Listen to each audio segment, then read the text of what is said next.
Civics is the study of the great theoretical and practical aspects of citizenship, its rights and duties. The duties of citizens to each other as members of a political body and to the government.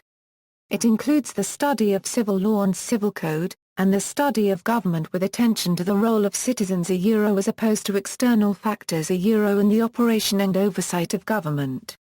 Within a given political or ethical tradition, civics refers to educating the citizens.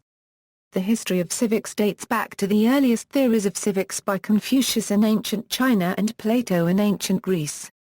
In China also along with Confucianism developed the tradition of legalism. These traditions in the East and in the West developed to an extent differently, therefore, with bringing in the past different concepts of citizens' rights and the application of justice, together with different ethics in public life. This was mainly valid before the translation of the Western legal tradition to Chinese, which started in 1839, after which influence by Western tradition was brought to China, with periods of restoration of traditional Chinese law, influenced by Soviet law. Specific is the common ordinary language used in Chinese laws which has significant educational role. Examples of civic activity. Voting. Voting is an important component of civics. Voting involves studying candidates on the ballot to understand each candidate's position and qualification. Voting also includes understanding the propositions that are on the ballot. Voting directly affects how government functions by selecting the candidate to work in the government. Jury duty. Jury duty is a responsibility of a citizen to participate in the legal process. Town hall meeting. The town hall meeting is another example of civics.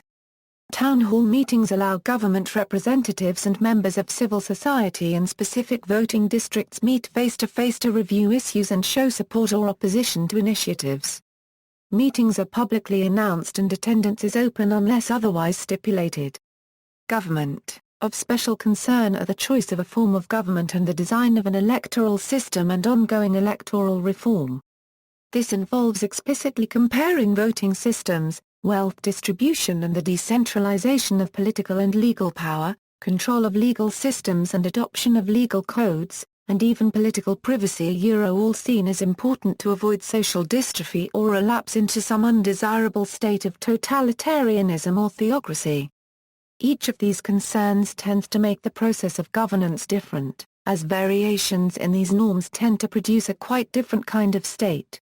Civics was often simply concerned with the balance of power between say an aristocracy and monarchy a concern echoed to this day in the struggles for power between different levels of rulers say of the weaker nation-states to establish a binding international law that will have an effect even on the stronger ones. Thus world government is itself properly a civic problem. Also, it is the study of duties and rights of citizenship.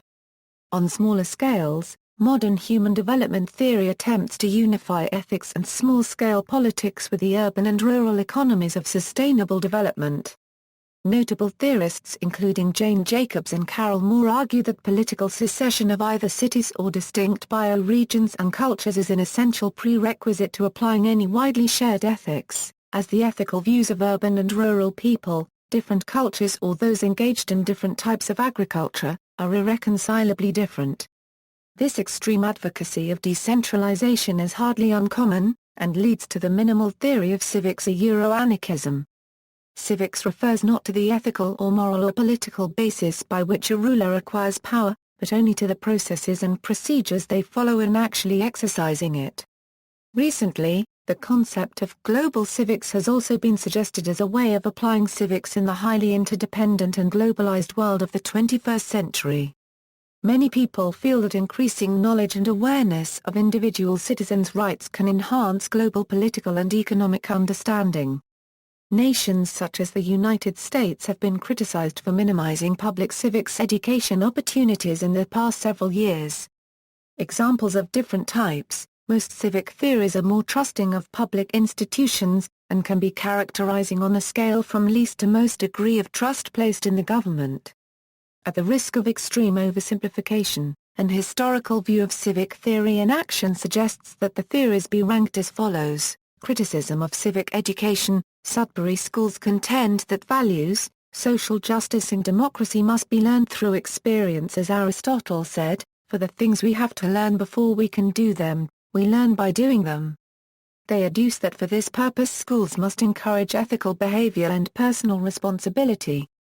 In order to achieve these goals, schools must allow students the three great freedoms: freedom of choice, freedom of action, and freedom to bear the results of action that constitute personal responsibility.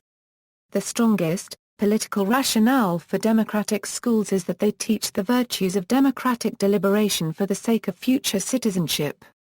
This type of education is often alluded to in the deliberative democracy literature as fulfilling the necessary and fundamental social and institutional changes necessary to develop a democracy that involves intensive participation in group decision-making, negotiation, and social life of consequence. See also, History of Citizenship, Index of Civics articles, Community, Global Civics, Law, Law and Order, Legal Awareness, Voting, Participation, Public Space, Spatial Citizenship, References. External links: Annenberg Classroom, the civics education site of the Annenberg Public Policy Center, Civic Action Project, a practicum for high school students in civics and government. Spatial Citizenship for Education, iCivics Justice Sandra Day O'Connor's education site, Center for Civic Education promoting the principles and practice of democracy, civnet.org. In their own words, a worldwide online civic education community of civic educators, scholars, policymakers, civic-minded journalists, NGOs, and other individuals promoting civic education, facing history and ourselves, engaging students of diverse backgrounds in an examination of racism, prejudice, and antisemitism in order to promote the development of a more humane and informed citizenry, from fallacious politics to sound civics, an essay on discovering civics beyond politics. Word list: types of government at thinking place.